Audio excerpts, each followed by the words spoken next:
Life is a time pass, क्या फर्क पड़ता है, कोई दिक्कत नहीं, पता नहीं, जो थारी राय सो हमारी राय, nothing to do, no where to go, देखो सुनो मत बोलो, wherever, whenever, whatever you are, be 100% Karnataka, किसी को आओ मत कहो, किसी को जाओ मत कहो, ना कुछ पाना ना कुछ खोना, who asked you live at zero complete level, मौज में रहो, be happy.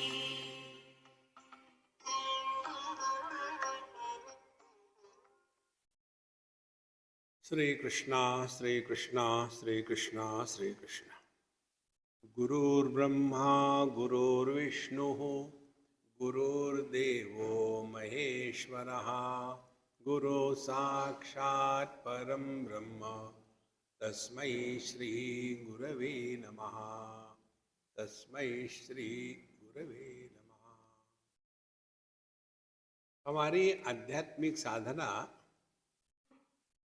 किस सिद्धांत पर आधारित है, ये पहले हमको समझना पड़ेगा। तो पहले हम लोग अपने आप को देह मान लेते हैं कि मैं देह हूं। इसके पीछे कोई भी लॉजिक नहीं, रीजन नहीं है, मान लिया, सब मानते, हम भी मान लेते हैं। देखो, अध्यात्म में मेजॉरिटी का लॉ नहीं होता। आकाश नीला दिखता है सबको, लेकिन इसके कारण क्या आकाश नीला है? चिंतन करो। जो आकाश हमको नीला दिखता है, हम लोगों के बीच में भी तो आकाश ही है, और क्या है? तो क्या इसका कोई रंग है? लेकिन सभी कहते हैं ना आकाश नीला होता है, तो सभी कहते हैं इसीलिए वो सत्य है, ये अध्यात्म में नहीं होता। और ऐसे जो देहात्म भाव में रह करके आध्यात्मिक साधना करना चाहते हैं, उनके लिए धर्मशास्त्र है, करो, कुछ गलत नहीं करो। तो इससे क्या होगा? इसको कहते हैं हमारे शास्त्रों में तात्पर्य निर्णय। तात्पर्य निर्णय माने मॉरल ऑफ द स्टोरी।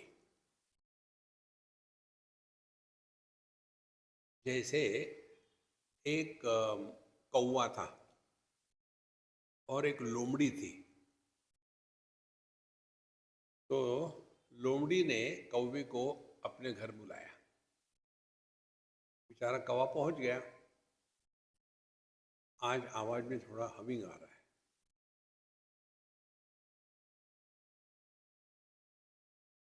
तो अब बेचारा कौवा पहुंचा तो उसको खाने को दिया, सूप बना के दिया। कैसा? एक पत्तल पर एकदम फ्लैट थाली होती है, उसमें सूप दिया उसको। अब कौवा कैसा खाएगा? इतना भी ट्राई करता है, वो पी नहीं पा रहा, फ्लैट है ना। कौवे के तो चोंच है, उसको अंदर जाना है, नहीं हो पाया, बड़ा परेशान। और लोमड़ी बड़ी चालाक थी, हंस रही थी, हाँ लीजिए लीजिए और लीजिए और लीजिए। तो चला गया वापस। फिर कौवे ने कहा आप हमारे यहाँ आइए। वो गई लोमड़ी कौवे के यहाँ। कौवे ने भी वही सूप दिया, लेकिन अब क्या किया उसने? उसने एक टेस्ट ट्यूब में सूप दिया। अब कौवा टेस्ट ट्यूब में का सूप कैसा खाएगा? ये कौवा नहीं, लोमड़ी वो टेस्ट ट्यूब में का सूप कैसा खाएगा? जब ये कहानी बताते हैं तो यदि ये प्रश्न है कि लेकिन कौवा और लोमड़ी ये कौन सी भाषा में बात कर रहे थे? यदि ये प्रश्न आपके दिमाग में आया तो आप इस शास्त्र को समझने के अधिकारी नहीं हो। तात्पर्य क्या है? शठहा शठे न ताड्यते। देखो, दुष्ट का प्यार से निराकरण नहीं होता। हमारे तुकाराम महाराज कहते हैं कि उसको जूतों से पीटना चाहिए। इसीलिए पहले ये हमको स्वीकार करना पड़ेगा कि हम देह है या नहीं है, इस पर पहले चिंतन करें। फिर हमको अनेक बातें पता चलेगी कि जब हम अपने आप को देह मानते हैं तभी ये दुनिया सत्य प्रतीत होती है। दुनिया सत्य प्रतीत होगी तो उसके पीछे लगे रहेंगे। फिर कैसे लगे रहेंगे? अपने मर्जी से नहीं, अपना भी भला हो, सबका भला हो। इसीलिए सत्यम वद धर्मम चर, सत्य का अनुसरण करो, धर्म के अनुसार चलो। स्वाध्यायान मां प्रमदः, नित्य निरंतर सत्संग सुनो, अपने मन का ध्यान रखो। कैसे ध्यान रखे? कि कहते कि आचार्य मातृदेवो भव, पितृदेवो भव, आचार्य देवो भव, झुकना सीखो। फिर सब में परमात्मा का दर्शन करना सीखो। अतिथि देवो भव, पहली साधना, क्योंकि हमने अपने आप को देह मान के रखा है। और ये आप कितना भी करते रहो, देह को लेकर के बुढ़ापा और मृत्यु ये भय बना रहेगा। देहात्म भाव के कारण ही हम पति पत्नी भाई बहन माँ बाप सास ससुर पैदा हो जाते हैं और इसी के कारण पूरा संसार चलता है। ये सास बहू के जो झगड़े होते हैं ना, इससे बड़ी बेवकूफी और कुछ नहीं दुनिया में। दोनों कहीं नहीं है। स्त्री से सास को अलग करके दिखाओ और स्त्री से बहू को अलग करके दिखाओ, कहाँ है ये? यही दो जिंदगी भर झगड़ा करके सुखी दुखी होते हैं। अभी इनको क्या समझाए ओ महाराज? इसीलिए हमारी आध्यात्मिक साधना किस आधार पर है? क्या हम अपने आप को देह मान के चल रहे हैं? तो फिर साधना क्या करते हैं हम? हम अपने जीवन में इच्छाओं को पूरा करना, यही हमारे जीवन की लक्ष्य हो गया। तो फिर अकेले नहीं, फिर शादी करनी चाहिए, शादी होने के बाद बच्चे होने चाहिए, उसका कोई अंत नहीं। हमारे पास दोनों प्रकार के लोग आते हैं। एक वो आते हैं कि जिनको बच्चे नहीं है, एक वो आते हैं कि जिनको बच्चे हैं, और दोनों परेशान हैं। एक होता है नहीं होने का दुख, और दूसरा होता है होने का दुख। जिनको बच्चे नहीं है वो दुखी है, जिनको बच्चे है वो महादुखी है। अभी हम कहीं मिले थे किसी को, वो अम्मा मुझे कह रही थी, स्वामी जी आप कृपा करिए। मैंने क्या कृपा करूं बताओ?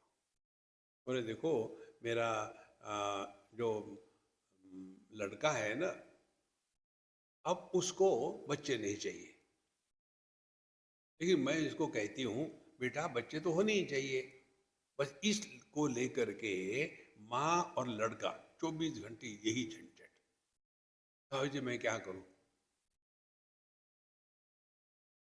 तो हमने कहा उसको उसका जीवन जीने दो ना, क्यों उसके जीवन में दखल लेती हो? तो हमें आपको समझ में नहीं आएगा, बुढ़ापे में ये छोटे बच्चे जो वही हमारा आधार होता है। घर में जैसे कुत्ते रखते हैं ना, ऐसे बच्चे रखते हैं। अरे यार हट जाओ इसमें से, किसी के जीवन में दखल मत लेना, आप अपना जीवन जियो। ओ महाराज, ये सब का कारण क्या है? देह मान लिया है। तो पहली साधना असल में देहात्म भाव की निवृत्ति ये है। लेकिन ये होता नहीं, तो फिर जो काम हम अपने प्रयत्न से नहीं कर सकते, फिर जा करके मंदिरों में चक्कर लगाते, बाबा जियों को चक्कर लगाते कि महाराज जी देखो ना, इसको बच्चा नहीं हो रहा, आप कुछ करिए ना, इसको बच्चा देना चाहिए, कुछ आशीर्वाद दीजिए।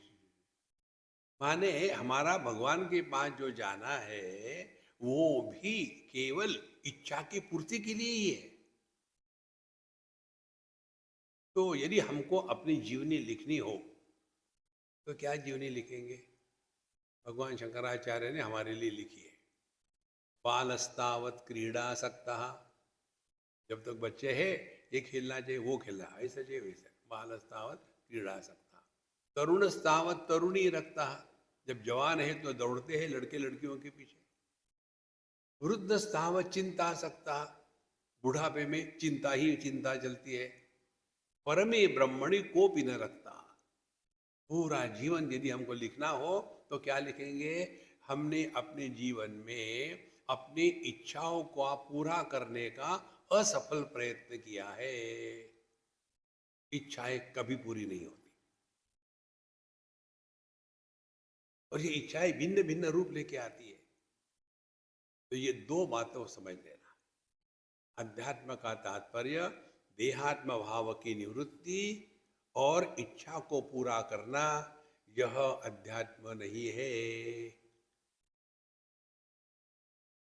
फिर दूसरी स्टेप आती है। वो स्टेप ये है कि पिछले जन्म में पाप किया था, ऐसा हुआ, अगले जन्म में ऐसा होगा। तो ये जो जीव का प्रसंग आता है शास्त्रों में, उसका तात्पर्य क्या है? तात्पर्य ये है कि हम सभी के सभी अन्य व्यक्ति को बदनाम करने में एक्सपर्ट है। मेरे दुख का कारण अन्य है, मैं अपने पत्नी के कारण दुखी हूँ, मैं अपने पिता के कारण दुखी हूँ, मैं अपने बच्चों के कारण दुखी हूँ, मैं अपने पड़ोसी के कारण दुखी हूँ। तो हमारी साधना क्या होगी? दूसरे को सुधारना। आज तक कोई किसी को सुधार नहीं सका। फिर ऐसे जो हम अपने दुख के लिए अन्य को बदनाम करने में एक्सपर्ट हो गए हैं, ऐसे के लिए हमारे शास्त्र बताते, देखो दूसरे को परेशान मत करना, तुम्हारे दुख का कारण तुम ही हो। हम कैसे हैं? पिछले जन्म में तुमने अपनी पत्नी को बहुत कष्ट दिए थे, उस समय उसने करवा चौथ का व्रत किया था। अब वो तुमको 7 जन्म तक नहीं छोड़ेगी।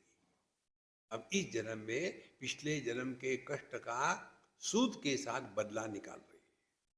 अरे राम राम राम, ऐसा होता? हाँ, ऐसा ही होता है। तो फिर क्या? अब क्या करें? अब ऐसा करो, उसके साथ ठीक से व्यवहार करो। फिर क्या होगा? फिर अगले जन्म में वो तुम्हारी पत्नी नहीं होगी। रियली? हाँ जी। अपने आप अपने जीवन में परिवर्तन आ जाएगा। दूसरे को बदनाम करना और अपनी बात को मनवाना, यही तो हमारा व्यक्तित्व है। तो हमने अपने को जीव रूप में स्वीकार कर लिया। हम में जितने भी है, कभी ये हमने चिंतन किया है क्या जीव क्या होता है? कहीं नहीं किया, मान लिया। तो वेदांत हमको यही बताता है, ये जीव जीव जो कहते हैं पिछला जन्म, ये जन्म, अगला जन्म, स्वर्ग नरक मृत्यु जन्म, ये सब बातें क्या है? चिंतन करो तब पता चलता है। यदि हम पिछले जन्म में कुछ बुरे कर्म किए हैं तो उस समय ये तो देह नहीं था ना, बिल्कुल नहीं था, लेकिन आप थे ना। ये तो बिना आप हुए कर्म कैसे किए हैं? हाँ, ये तो बात ठीक है। अब ये देह में आप ही हो ना, वो अलग था, ये अलग है क्या? नहीं, एक ही है, इसीलिए तो भुगत रहे हैं। बिल्कुल ठीक बात है। अब यहाँ यो आप अच्छे बुरे कर्म कर रहे हो, उसका फल भुगतने के लिए अगले जन्म में आपको सब मिलेगा। उस समय अगले जन्म में ये देह होगा क्या? नहीं होगा। मतलब क्या निकला? आप अखंड हो, पहले भी आप थे, अभी भी आप हो, बाद में भी आप रहेंगे। तब चिंतन शुरू करते हैं कि फिर मैं कौन हूं।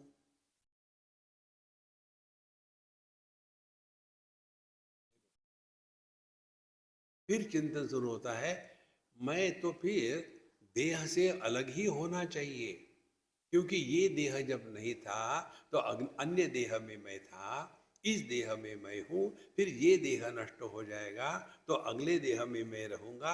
अरे यार, मैं जन्मा कब और पैदा मरा कब? ना तो मेरा जन्म है, ना तो मेरी मृत्यु है, और मैं देही हूं, देह में रहने वाला हूं, देह नहीं। यहां तक आदमी जब पहुंच जाता है, उसके बाद अगली चिंतन की धारा शुरू होती है। फिर ये धारा शुरू होती है, यदि मैं देह से अन्य हूं, माने क्या? उसका अनुभव कैसे आएगा? अब चिंतन में लग जाओ। तो चिंतन में लग जाते हैं हम। हाँ, मैं देह से अन्य हूं, स्वीकार कर लिया। लेकिन ये मैं देह से अन्य हूं, ये अनुभव कैसा होगा? मैं देह हूं, ये अनुभव मुझको मालूम है। मैं स्त्री हूं, मैं पुरुष हूं, मैं मोटा, मैं पतला, ये सब मालूम है। लेकिन मैं देह से अन्य हूं, ये अनुभव कैसा होगा? चिंतन शुरू करो। तो एक एक चीज ले लो। तो देह क्या है? देह को आकार है। हाँ, अब मैं देह से अन्य हूं, इसका मतलब मेरा कोई आकार नहीं। अब इसको खेलना शुरू करो। जगत में कोई ऐसी वस्तु है क्या कि जिसका कोई आकार नहीं? तो आपको चिंतन करते करते पता चलेगा, आकाश को कोई आकार नहीं है। तो यदि मैं देह से अन्य हूं, निराकार हूं, तो कैसे हो सकता हूं आकाश के जैसा? हाँ, अब एक आधार मिल गया। अब और आगे चलते हैं। आकाश का अनुभव कैसा होगा? आकाश कैसा अनुभव लेता होगा? फिर चिंतन शुरू हो गया। फिर पता चलेगा, आकाश सबको आधार देता है। पृथ्वी को, जल को, अग्नि को, वायु को, सबको आधार देता है। किसी का तिरस्कार नहीं करता, और किसी के द्वारा प्रभावित भी नहीं होता। पृथ्वी जब घूमती है तो आकाश को गुदगुदी नहीं होती। पानी में तूफान आता है तो आकाश गीला नहीं होता। कहीं आग लग जाती है तो आकाश जलता नहीं। जोर से हवा चलती है तो आकाश उड़ के नहीं जाता। हाँ, बिल्कुल ठीक बात है। तो फिर मैं कौन हूं? मैं सबको आधार देता हूं, किसी का तिरस्कार नहीं, लेकिन किसी के द्वारा प्रभावित नहीं। अब इस सिद्धांत को अपने में उतारो। हमारी दृष्टि सभी लाल रंग, पीला रंग, नीला रंग, सबको आधार देता है। किसी का तिरस्कार नहीं, लेकिन किसी के द्वारा प्रभावित नहीं होती।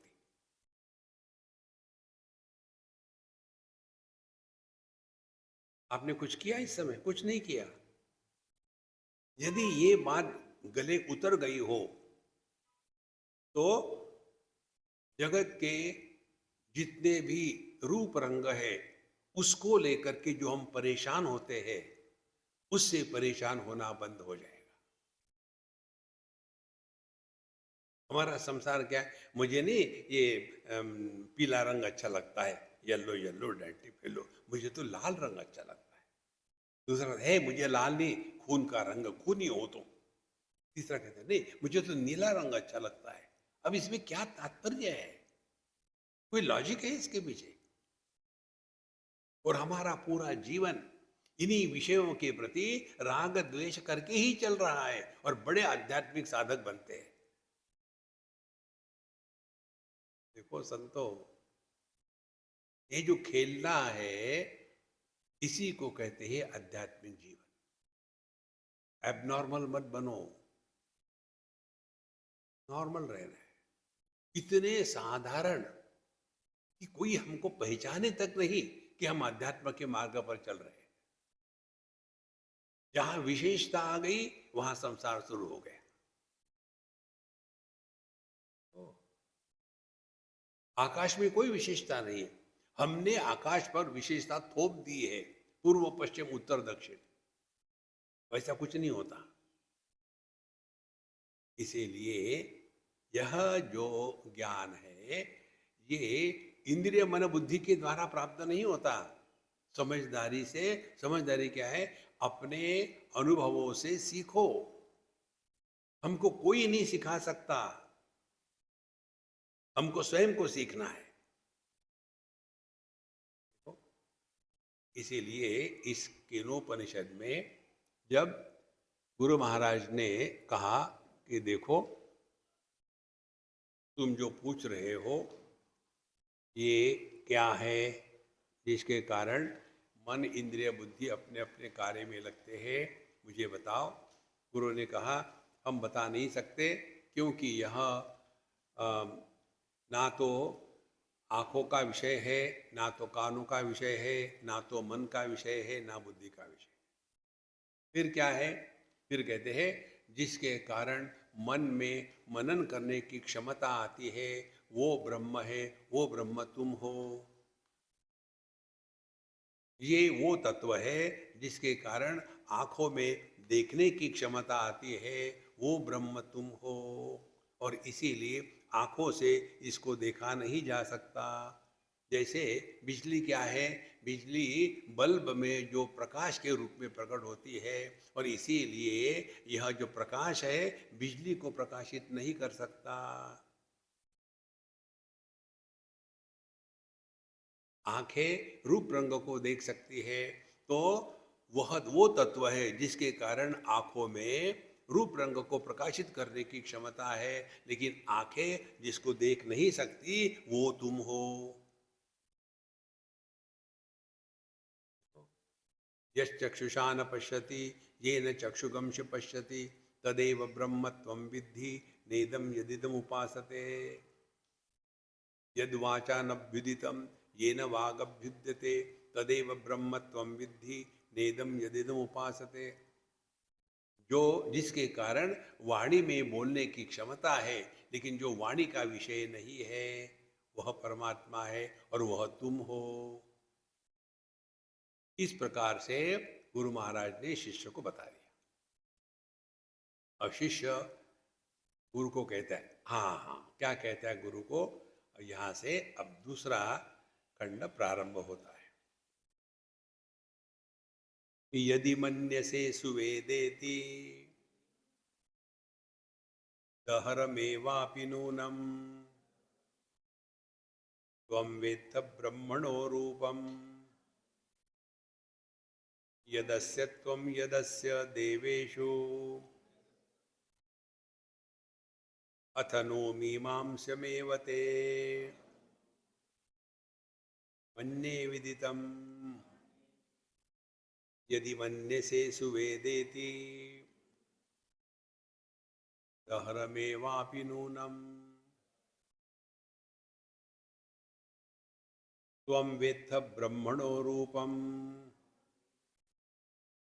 यदस्य त्वं यदस्य देवेषु अथ नो मीमांस्यमेव ते मन्ये विदितम्। अब यहाँ से बड़ा सुंदर प्रसंग शुरू होता है।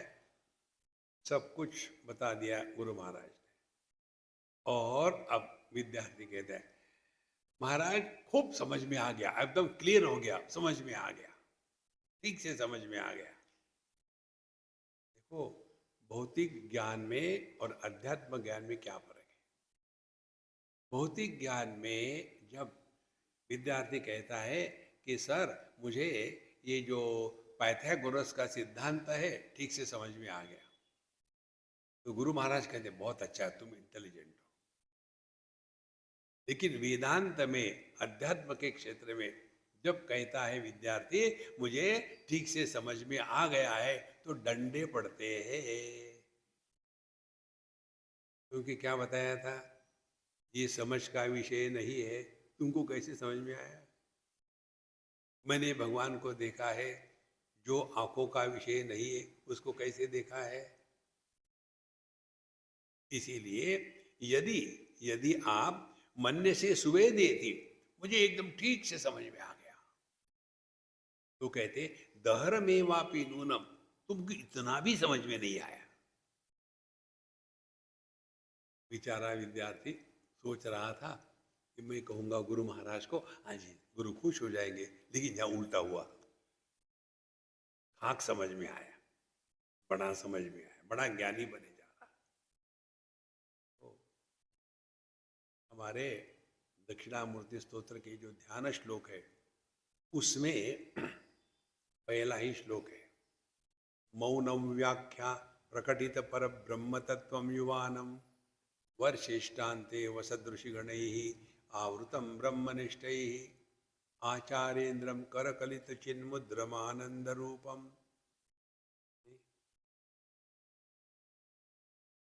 जो मौन की भाषा में प्रकट होता है वो परमात्मा है। मौन की भाषा क्या है? जिसमें कोई वर्णन नहीं हो सकता। भाषा से हम क्या बोल सकते हैं? रंग ऐसा है, आकार ऐसा है, यहाँ है, वहाँ है, तब था, अब था, ये रिश्ता है, ये सापेक्षता है, इसके जैसा है। ये सभी की सभी भाषा तत्व में एकदम बेकार हो जाती है। तो इसीलिए कहते हैं दहर में वापी तुम नूनम त्वम वेत्त ब्रह्मणो रूपम। तुमने जो समझा है ना ब्रह्म के बारे में, कुछ नहीं समझा। फिर यदस्य त्वम यदस्य देवेषु, तुमने जो समझा है, मालूम है क्या समझा है? तुमने ये समझा है कि जिसके कारण आंखों में दृष्टि आती है वह ब्रह्म है, वह मैं हूं, ऐसा तुमने समझा है ना? हाँ, माने तुमने क्या समझा? यदि किसी को आंखें नहीं हो, दृष्टि नहीं हो, तो क्या वो ब्रह्म नहीं है? क्या समझा तुमने? यन मनसा न मनुते येन आहुर मनोमतम तदेव ब्रह्मत्वम विद्धि नेदम यदिदम उपासते। जिसके कारण मन में मनन करने की क्षमता आती है वह ब्रह्म है, वह ब्रह्म मैं हूं। माने जिसका मन सो रहा है सुषुप्ति में, क्या वो ब्रह्म नहीं होता? देखो कैसे हम पकड़ लेते हैं गलत प्रकार से। एक बार एक सज्जन पूछ रहे थे, स्वामी जी आपका घर कहाँ है? हमने कहा देखो मेरे घर के सामने ना हमेशा एक कार रहती है पार्क की, कभी कभी चली भी जाती है, कभी कभी रहती है कि एकदम दरवाजे के सामने रहती है, आपको ऐसा होके आना पड़ता है। उस आदमी के दिमाग में घर से ज्यादा कार बैठ गई और वो आया, और ऐसा कुछ हुआ कि वो कार उस दिन वहां नहीं थी। अब वो परेशान हो गया, कहाँ गई कार, कहाँ गई कार? अरे भैया घर तो वही है ना, लेकिन उसका दिमाग कार में इतना फंसा हुआ था। और फिर देखा हाँ वही कार नंबर, वही रंग है, और जाके देखा वो कार किसी दूसरे के घर के सामने खड़ी थी, वहां घुस गया। स्वामी जी है क्या? बोले यहाँ कोई स्वामी जी नहीं है। उन्होंने तो बताया था इस कार के सामने होता है, तो उसने कैसे समझा था? संदर्भ से समझा था। देखो, तो जिसको दृष्टि नहीं है क्या वो ब्रह्म नहीं है? जिसको श्रवण शक्ति नहीं है क्या वो ब्रह्म नहीं है? हमारा जो ज्ञान है ना वो सापेक्षता से, संदर्भ से होता है। जो निरपेक्ष ज्ञान है, अपना होना, इसके लिए कोई सापेक्षता नहीं है। जागृत आती है चली जाती है, हम ज्यों के त्यों है। स्वप्न आता है चला जाता है, हम ज्यों के त्यों हैं। सुषुप्ति आती है टूटती है, हम ज्यों के त्यों हैं। समाधि लगती है, खत्म हो जाती है, हम ज्यों के त्यों हैं। तो हम ध्यान करते हैं तब ब्रह्म है, ध्यान के बाद भ्रम है। देखो संतो, अध्यात्म में किसी भी प्रकार की परेशानी और दुराग्रह नहीं है। ऋषिकेश में जाकर के या बद्रीनाथ में जाकर के ध्यान करेंगे तो भगवान मिलेंगे। क्या भगवान यहाँ नहीं है अपने हुबल्ली में? कहाँ नहीं है वो संतो, यही चक्कर होता है, यही बात यहाँ काटते हैं। रहर में वापी नूनम त्वम वेत्त ब्रह्मणो रूपम यदस्य त्वम यदस्य देवेशु। तुमने संदर्भ से ही देखा है। कैसे? देव माने इंद्रिय। तो क्या बताया था कि यह चक्षुषा न पश्यति ये न चक्षुगमशि पश्यति तदेव ब्रह्मत्वम विद्धि नेदम यदेदु उपासते। जो आंखों का विषय नहीं है, जिसके कारण आंखों में देखने की क्षमता है, वो ब्रह्म है। माने पत्थर में ब्रह्म नहीं है क्या? पत्थर को तो आंखें है ही नहीं। ओ, फंस गए ना।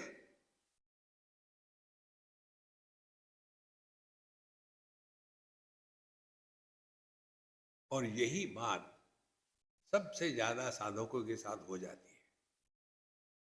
हम बैठे थे ध्यान करने के लिए और दिव्य प्रकाश आ गया, लेकिन महाराज उसके बाद वो कभी आया ही नहीं प्रकाश। तो मैं परेशान हो रहा हूँ। कारण क्या है? ध्यान से सुनना। हम वही अनुभव रिपीट करना चाहते हैं। जो रिपीट होता है वो सत्य नहीं। सत्य एकमेव अद्वितीय। बचपन आके चला गया, हम ज्यों के त्यों।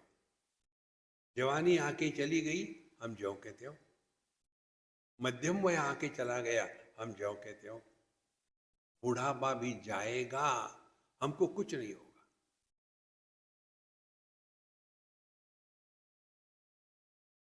आपने देखा होगा बड़े शहरों में, यहाँ भी हो रहा है, कहीं छोटा सा मकान होता है, झोपड़पट्टी। आप उसको तोड़ करके वहां बड़ा महल बना देते हैं, मल्टी स्टोरी बिल्डिंग। तो जब उस झोपड़पट्टी को तोड़ा तो उसमें से आकाश जो था वो निकल गया क्या? झोपड़पट्टी टूट गई, आकाश वहीं के वही है। और फिर वहां बड़ी बिल्डिंग बनाई, तो उस बड़ी बिल्डिंग में बाहर से आकाश लाके डाला क्या? चिंतन इस पर करो। बाहर आकाश है, इस कमरे के अंदर भी आकाश है। तो ज्ञान क्या होना चाहिए? कमरे में आकाश है कि आकाश कमरे में है?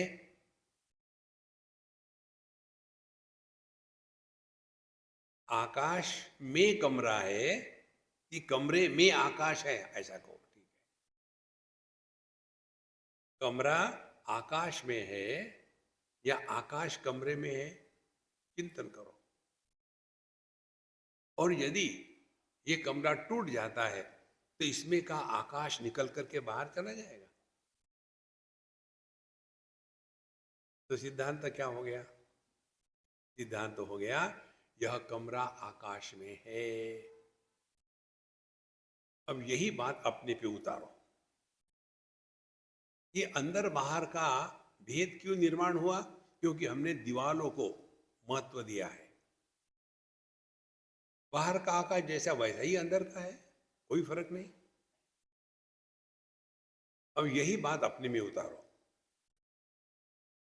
बाहर हवा है, अंदर हवा है। ये अंदर बाहर का भेद क्यों हुआ? क्योंकि देहात्म भाव में फंसे हैं। तो जैसे बाहर आकाश अंदर आकाश, इसका मतलब ये कमरा आकाश के अंदर है। इसी प्रकार से बाहर हवा अंदर हवा, इसका मतलब देह हमारा प्राण में है,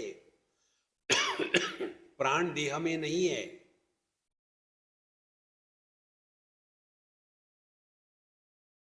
और आगे चलो। ये वस्तु बाहर है, यह माइक स्टैंड है। कहाँ है ये?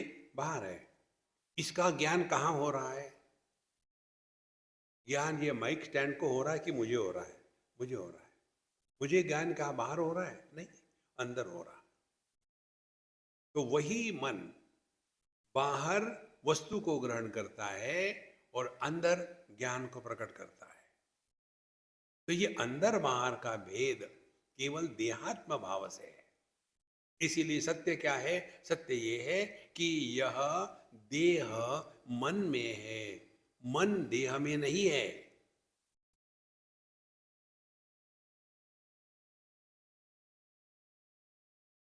तो इसका प्रभाव क्या होगा? देहात्म भाव से निवृत्ति हो जाएगी। यही हम रोज करते हैं। जब सोते हैं माने क्या? सोते हैं माने हमारे देहात्म भाव की निवृत्ति हो गई। उस कारण वहां देश नहीं, काल नहीं, वस्तु नहीं, व्यक्ति नहीं, लेकिन हम रहते हैं। तो हम कौन है? देह मुझ में है, मैं देह में नहीं हूं। जैसे पृथ्वी आकाश में है, आकाश पृथ्वी में नहीं है।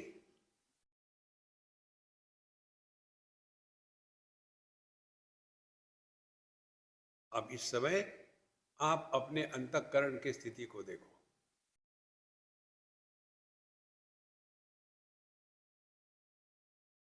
आपका मन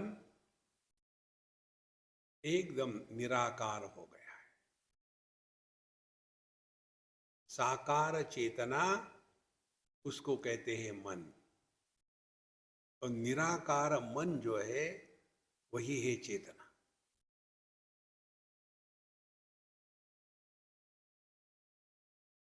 चेतना का कोई आकार नहीं। मच्छर में जो चेतना है वही घोड़े गधे में है और वही हम में है, क्योंकि चेतना चैतन्य की अभिव्यक्ति है। जो बिजली बल्ब में प्रकाश रूप से है वही बिजली फैन में गति रूप से है, अलग अलग नहीं है।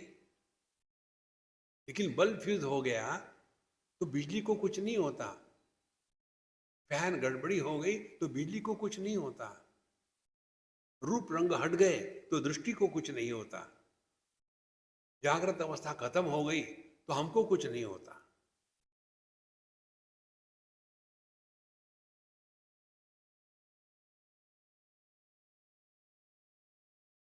इसमें करना कुछ नहीं है।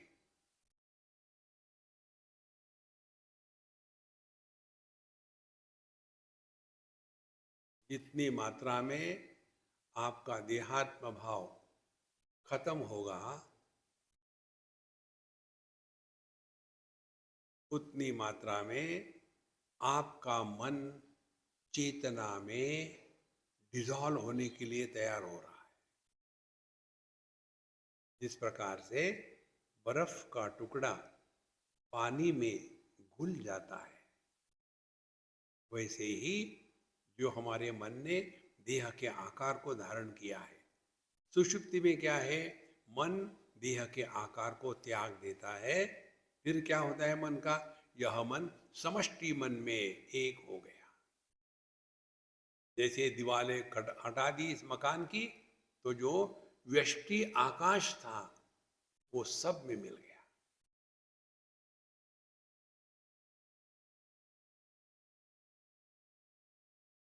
अब देखो इसमें कुछ करना है क्या?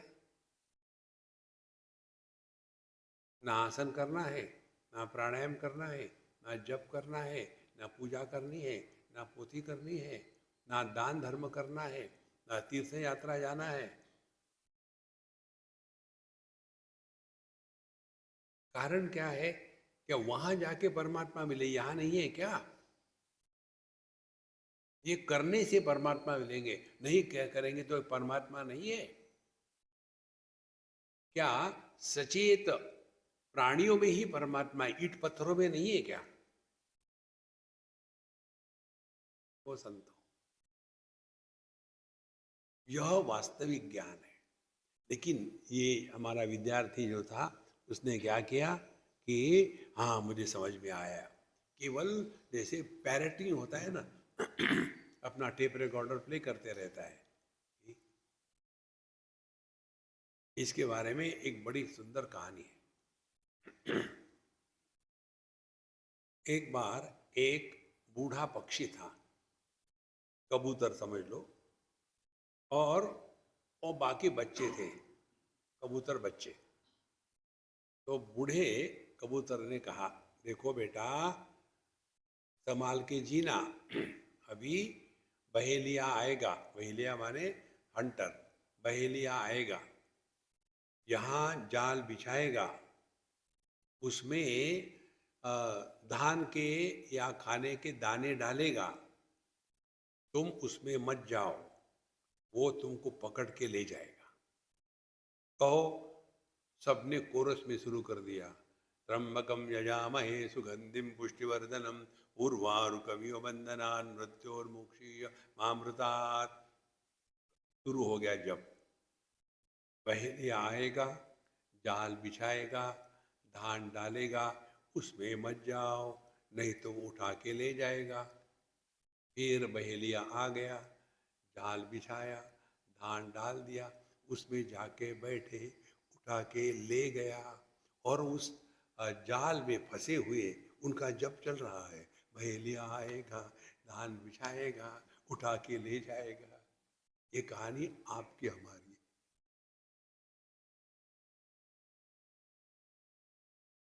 वो संतो,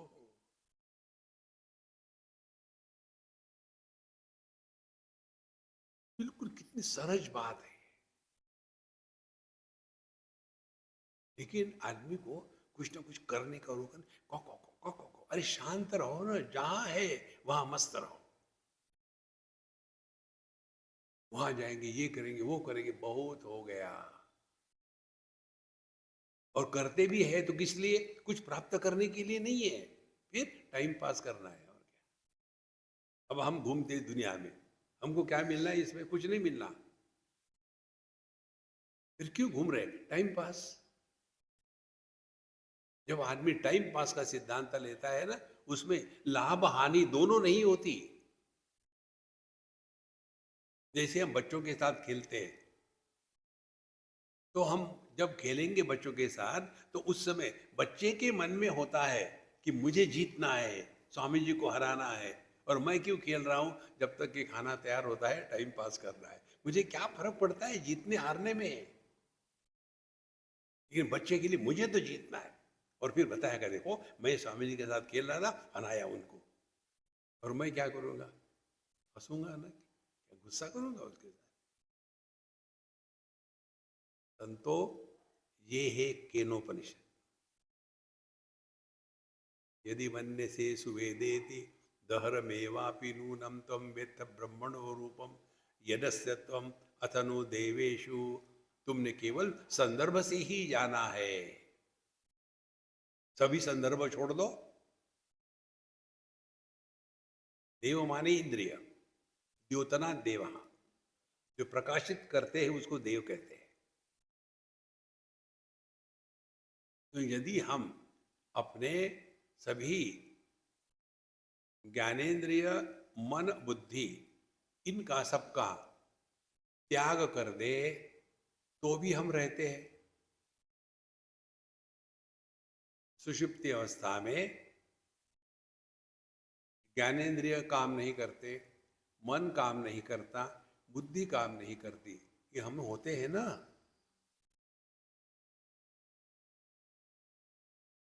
इस पर चिंतन करो, कौन सोता है?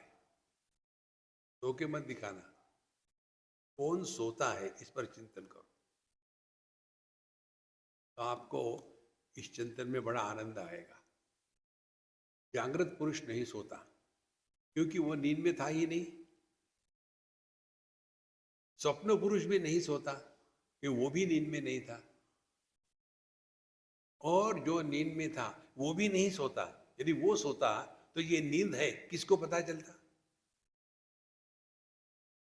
तो नींद में सोने वाला होता ही नहीं, केवल नींद होती है, और इसीलिए वहां आनंद होता है। इसी प्रकार से जागृत अवस्था में आप कुछ बनो तो सुख दुख होगा, कुछ बनो मत तो आनंद ही आनंद है। आनंदाचे डोही आनंद तरंग। देखो संतो, जहां आप कुछ बने समस्या शुरू हो गई। इसीलिए हम देवेशु अथनु मीमांसे मेवते, इसीलिए जाओ फिर चिंतन करो। इसका क्या अर्थ है? यन्मनसा न मनुते ये न आहुर्मनोमतम तदेव ब्रह्मत्वं विद्धि नेदम यदि नोपासते। इस पर चिंतन करो। एक हमारा ग्रंथ है जिनको हिंदी में ही है, आप इसका अध्ययन करो, बहुत फर्क पड़ेगा। उसका नाम है शिव सूत्र साधना, और उस ग्रंथ में हमने कुंडलिनी के बारे में विस्तार से बताया। और उस ग्रंथ को 2015 में एक बहुत बड़ी संस्था है इंदौर की, उन्होंने हमको बुला करके कहा कि ये पुस्तक इतना बढ़िया है। बड़े विद्वान थे, बड़े जटाधारी महात्मा, बिल्कुल एकदम फकीर टाइप। उन्होंने हमको बुलाया वहाँ और बड़ा आदर सत्कार करके कहा कि स्वामी जी आप कुछ बोलिए। हमने कहा, मैंने उनके चरण छुए, हमने कहा महात्मा जी मैं क्या बोलूँ, आप इतने बड़े बड़े संत है, मैं तो भटकता रहता हूँ, ना आगे ना पीछे, आप बताइए। फिर उन्होंने बताया इस ग्रंथ में जो बताया है कुंडलिनी को लेकर के, मैंने जिंदगी में इतना किया ये कभी सोचा भी नहीं, पढ़ा भी नहीं, जाना भी नहीं।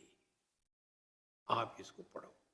सबको बोला तो हमारे पुस्तक का अच्छा सेल हो गया। लोग करते हैं कि नहीं भगवान जाने। उसमें हमने क्या बताया था आपको शॉर्ट में बताते। ये कुंडली में फंसे हुए लोग बड़े दुखी होते हैं। खाने की बात है, एक व्यक्ति आया, हमारे सत्संग में आता था, उसके साथ एक को ले आया और कहता है कि स्वामी जी ये मेरे मित्र है और इनको कुछ पूछना है। वो कहते हैं, हमने क्या वो गूंगे हैं क्या कि बोल सकते? बोल सकते, तुम वकालत मत करो, उनको बोलने दो। फिर उसने शुरू कर दिया बोलना, स्वामी जी मैंने बहुत साधना करी है और मेरे गुरु की कृपा से मेरी कुंडलिनी जागृत हो गई है। फिर आगे मैं क्या करूं? मैंने गुरु से पूछो। बोले वही तो चक्कर है क्या, मेरी कुंडलिनी जागृत हो गई लेकिन मेरे गुरु मर गए, अब मैं क्या करूं? हमने कहा तुम मुझे मारने के लिए आए हो क्या? तुम गुरु खाऊ हो। जब तक आपके मन में प्रश्न रहेगा आप परमात्मा से दूर हो। एक सिंपल सिद्धांत आपको बताते हैं, आपको अपना होना किसी को पूछते हैं क्या? एक्सक्यूज मी मैं हूं क्या? नहीं नहीं, आप केवल हो नहीं, आप बेवकूफ भी हो। हाँ फिर ठीक है। देखो संतो, तो उसमें हमने ये बताया था, ये जो 7 चक्र है ना, उसको कहते चक्र भेदन। भेद माने काटना तोड़ना नहीं है। भेद शब्द का अर्थ होता है, भेद माने रहस्य। आपके सौंदर्य का क्या रहस्य है? मैं लाइव सोप खाता हूं। रहस्य, भेद माने रहस्य। तो ये 7 चक्रों का रहस्य क्या है?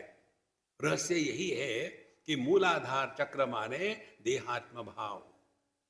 जब देहात्म भाव होगा तो स्वाधिष्ठान चक्र माने कामना बनी रहेगी, और जब कामना बनी रहेगी उसका कोई अंत नहीं, वो होगा लोभ। तो यह मूलाधार देहात्म भाव, स्वाधिष्ठान कामना और मणिपुर लोभ, ये जब तक तीनों में फंसे हैं तब तक के संसार है। अब इससे उठे, फिर आगे अनाहत चक्र में। अनाहत चक्र में अब हम अपने मन पर काम कर रहे हैं। मानसम तो किम मार्गणे कृते, अब मन पर काम करो। जिस दिन हम अपने मन पर काम करने लग जाते हैं ना, समझ लेना हमारा नया जन्म हो गया।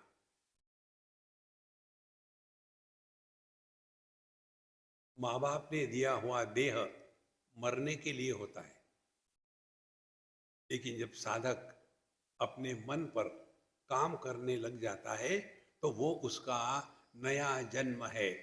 और वो ऐसा साधक वो कभी मरता नहीं। शुचि नाम श्रीमताम गेहे योग भ्रष्टो भी जायते अथवा योगी नाम एव कुले भवति धीमताम। फिर उसकी ये जो साधना है, यहाँ से असली साधक पैदा हुआ। नीचे 3 चक्रों में रहने वाले इसी चक्कर में भटकते रहेंगे, कुछ नहीं होगा उनका। और फिर हमको अपने मन का ध्यान रखना है। तब पता चलेगा, जब मन देहात्म भाव में रहता है तभी ये जगत सत्य है। जब मन में देहात्म भाव का त्याग कर दिया और उसके पश्चात फिर मन अपने ही विचारों में फंसा रहता है, उसी को स्वप्न कहते हैं। और ये दोनों के अभाव को सुषुप्ति कहते हैं। लेकिन ये होना नहीं होना, इन दोनों का जो आधार है वो ज्यों का त्यों। यह इंद्रिय मन बुद्धि का विषय नहीं है। और जहां ये चिंतन शुरू हो जाता है, तो जैसे आंखें अन्य को देख सकती है, लेकिन आंखों को जब अपने पर ही फोकस करो तो आंखें स्वयं को नहीं देख सकती। ट्राई करो अपनी आंखों से अपनी आंखों को देखना, आप नहीं देख सकते। इसी प्रकार से अपने आप को पहचानना माने उसमें पहचानने वाला, अपने आप को जानने वाला नहीं होता। इसीलिए गुरु महाराज ने कहा, तुम यदि कहते हो कि मुझे अच्छी तरह से समझ में आ गया है, तो खाक समझ में आया। क्योंकि वो ऐसा ज्ञान है जिस ज्ञान में ज्ञाता निर्माण नहीं होता। ये ऐसा अनुभव है जिसमें अनुभव कर्ता निर्माण नहीं होता, केवल अनुभव मात्र, केवल ज्ञान मात्र, केवल सत्ता मात्र।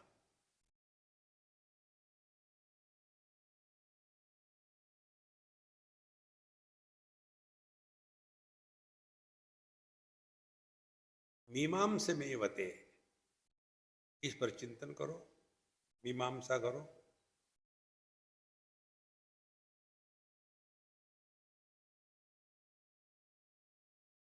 इसीलिए ये भीड़ भड़क्का का काम नहीं है। ऐसे जो चिंतन का विषय होता है ना, उसमें आपको हजारों की भीड़, तबला पेटी, कुछ नहीं होता। अच्छा महाराज, ये बताने के बाद शिष्य कहता है कि मन्ने विदितम, हाँ नहीं नहीं मुझे समझ में आ गया है। पहले कहा था समझ में आ गया तो डांट पड़ी, फिर चिंतन किया, चिंतन करने के बाद फिर वही कहा कि गुरु महाराज अब मुझे समझ में आ गया। अब क्या समझ में आ गया? अभी तो कहा था तुमको समझ में नहीं आता, क्या समझ में आ गया? अब इसके उत्तर में शिष्य महाराज उत्तर देते हैं। बहुत सुंदर बात है महाराज।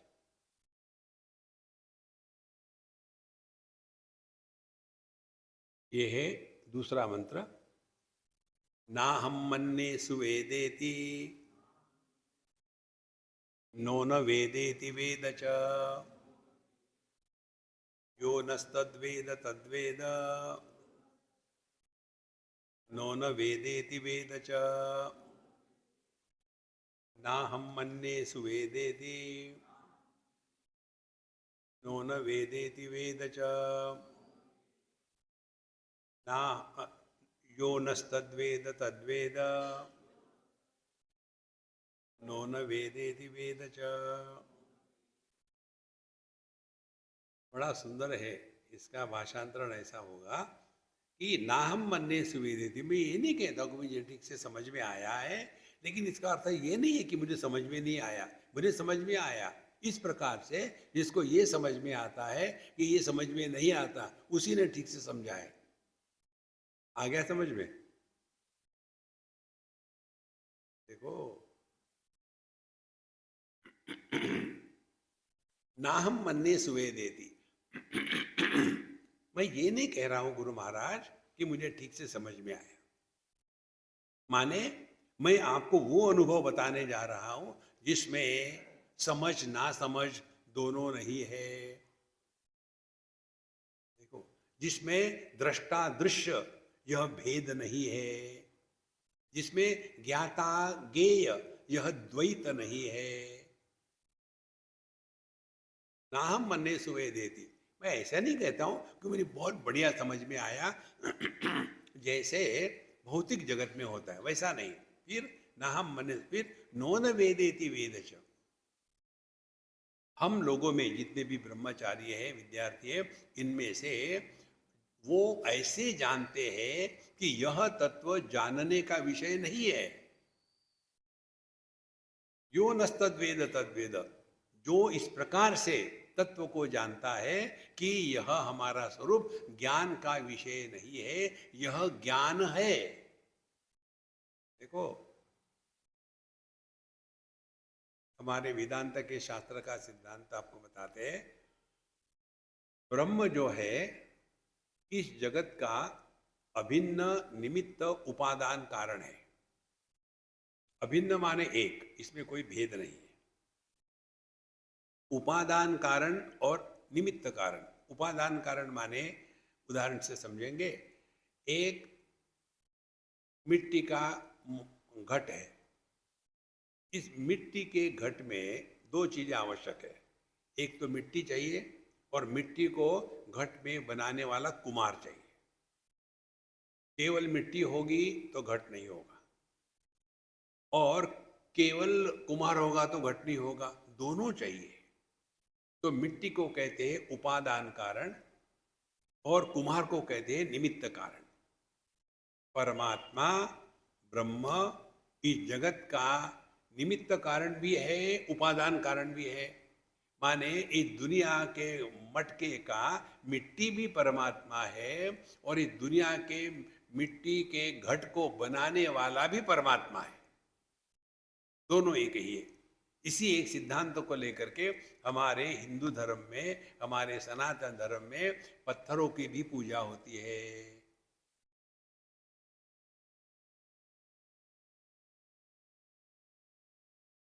जब हम तिरंगे झंडे को हाथ लगाते हैं तो भारतवर्ष को हाथ नहीं लगाते, लेकिन जब हम शिवलिंग को हाथ लगाते हैं तो साक्षात परमात्मा को हाथ लगाते हैं। क्योंकि हाथ लगाने वाला, जिसको हाथ लगाया गया, ये भेद नहीं है, एक ही है। और देखो, हम सपने में पूरी दुनिया बनाते हैं ना। पंच महाभौतिक सृष्टि होती है, पेड़ पौधे, स्त्री पुरुष, जंगली जानवर, नदी पहाड़, सब कुछ होता है। तो हमारा मन ही ये सब बना, और इस सपने को जानने वाला भी मन ही होता है। तो जब हमारा घटिया मन ये पूरा सपना निर्माण कर सकता है, तो क्या परमात्मा ये सृष्टि को निर्माण नहीं कर सकता? ये जो समझदारी है, यही अध्यात्म है। बाकी का सब ठीक है अपने जगह में। किसी को दान धर्म करो, किसी को खाना खिलाओ, ये सब ठीक है, उसमें कोई गड़बड़ी नहीं है। लेकिन उसी को पकड़ के बैठना, हम फंस गए। देखो, अभी हम एक अभंग सुन रहे थे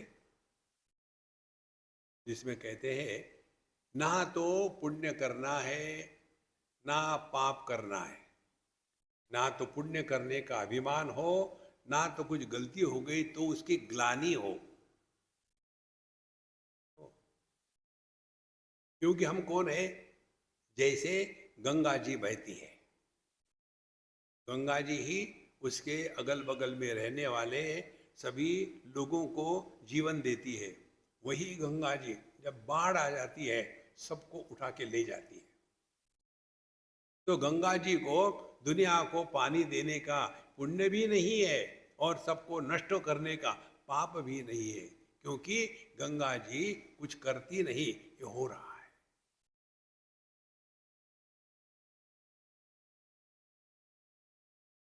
होना और करना, इसमें फर्क है। सूर्य हमको प्रकाश और ऊर्जा देता नहीं, सूर्य में प्रकाश और ऊर्जा है। पुष्प सुगंध देता नहीं, पुष्प में सुगंध है। और इसीलिए पुष्प को, पत्ते को तोड़ करके जब भगवान पर चढ़ाते हैं, वो कितना बढ़िया मृत्यु है कि अपने आप को पूरी तरह से प्रभु चरणों पर अर्पण कर दिया। और ऐसा जो पुष्प या पत्ता है जो प्रभु चरणों पर, माने भगवान पर अर्पण कर दिया, और फिर वही निर्माल्य जो है वो पूजनीय होता है, हम अपने सर पर रखते हैं। इसको कहते मृत्यु। मृत्यु किसका हुआ? मैं का मृत्यु हुआ, ये इसका तात्पर्य है। ना हम मन्ने सुवेदेति नो न वेदेति वेद। ऐसा नहीं कहता कि मैंने ठीक से जाना है, लेकिन ऐसा भी नहीं कि मैंने नहीं जाना है, मैंने जाना जरूर है। ऐसा जाना है कि ये जाना नहीं जाता, क्योंकि मैं ही वो हूं, उसको क्या जानना है, इस प्रकार से मैंने जाना है। इसीलिए रिलैक्स हो जाओ, ना कुछ पाना ना कुछ खोना। जब तक कि हमारे दिमाग में ये बढ़ा रहता है ना कि कुछ पाना है, ये करना है, वो करना है, रिलैक्स हो जाओ। जो हो रहा बढ़िया से होने दो। किसी भी चीज को लेके परेशान होने का जो हमारा स्वभाव है, उसका हमको त्याग कर, परेशान मत हो।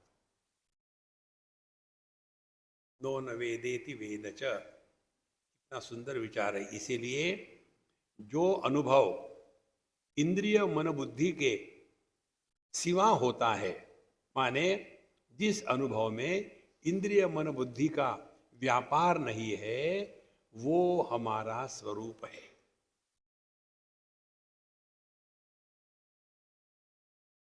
आंखों का व्यापार नहीं, क्योंकि वहां रूप रंग नहीं। कानों का व्यापार नहीं, क्योंकि वहां शब्द का व्यवहार नहीं। गंध, नाक का व्यापार नहीं, क्योंकि वहां गंध नहीं।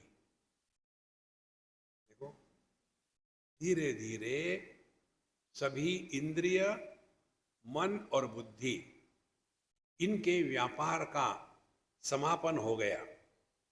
उसके बाद जो बचा रहता है वो अपना स्वरूप है। और ये अनुभव हमको रोज आता है गहरी नींद में। गहरी नींद में ना तो इंद्रियों का व्यापार है, ना मन का है, ना बुद्धि का है, लेकिन अपने होने का अनुभव कभी कटता नहीं। इसीलिए जब जग जाते हैं तब कहते हैं ना, मैंने मेरी अच्छी नींद हुई थी, लेकिन बीच बीच में एक दो बुरे सपने आए थे। ये कौन कहता है? देखो, मेरी अच्छी नींद हुई थी, ये जागृत पुरुष नहीं कह सकता, क्योंकि वो तो था ही नहीं नींद में। ये स्वप्न पुरुष भी नहीं कह सकता, क्योंकि वो नींद में नहीं था। फिर ये सुषुप्त पुरुष भी नहीं कह सकता, क्योंकि यदि वो सोता तो कैसे कहता कि मेरी नींद अच्छी थी? फिर कौन कहता है? ये वो कहता है कि जो जागृत में है लेकिन जागृत पुरुष नहीं बना, जो स्वप्न में है लेकिन स्वप्न पुरुष नहीं बना, जो सुषुप्ति में है लेकिन जो सोया नहीं, जो सबका आधार है लेकिन कुछ बना नहीं, उसका ये वाक्य है कि मुझे अच्छी नींद आई थी, लेकिन बीच बीच में बुरे सपने आए थे। माने जैसे आकाश में बादल आते हैं, गरजते हैं, बरसते हैं, चले जाते हैं, आकाश को कुछ नहीं होता।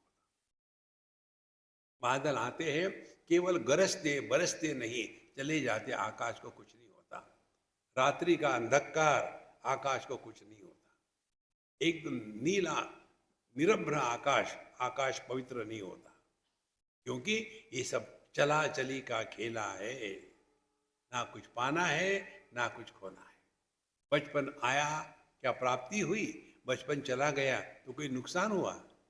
जवानी आई तो कुछ प्राप्ति हुई, जवानी चली गई तो क्या नुकसान हुआ? मध्यम वय आया तो क्या प्राप्त हुआ? ये चला गया तो क्या नुकसान हुआ? उसी प्रकार से बुढ़ापा आया तो क्या प्राप्त हुआ? निकल जाएगा तो क्या खत्म होगा? जो सबका आधार है महाराज, जब तक के ये उपाधियों से अपने आप को मुक्त नहीं करेंगे, तब तक के कुछ ना कुछ करना है, करना है, करना। रिलैक्स हो जाओ, रिलैक्स।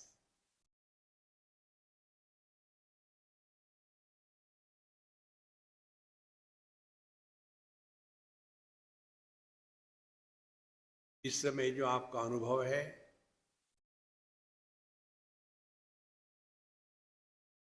आप इस अनुभव को शब्दों में वर्णन नहीं कर सकते। होना मात्र, कुछ बनना नहीं है।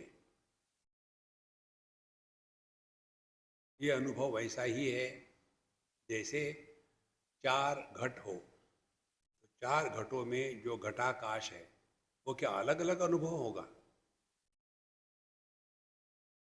चाहे चार घटों में चार पदार्थ डाले हो, एक में पानी डाला, एक में दूध डाला, एक में दही डाला और एक में कुछ सब्जी रख दी, तो ये अलग हो गए, लेकिन उसमें जो आकाश है वो ज्यों का त्यों है। यह जो अपना स्वरूप है, इसमें हमको रहना है। फिर जगत के साथ नाटक करते रहो, आइए बैठिए बैठिए, आप कैसे क्या है, कुछ मतलब नहीं, टाइम पास करने के लिए। Give it a try and be happy. ओम पूर्णमदः पूर्णमिदं पूर्णात् पूर्णमुदच्यते पूर्णस्य पूर्णमादाय पूर्णमेवावशिष्यते। ओम शांति शांति शांति। हरि ओम। श्री गुरुभ्यो नमः।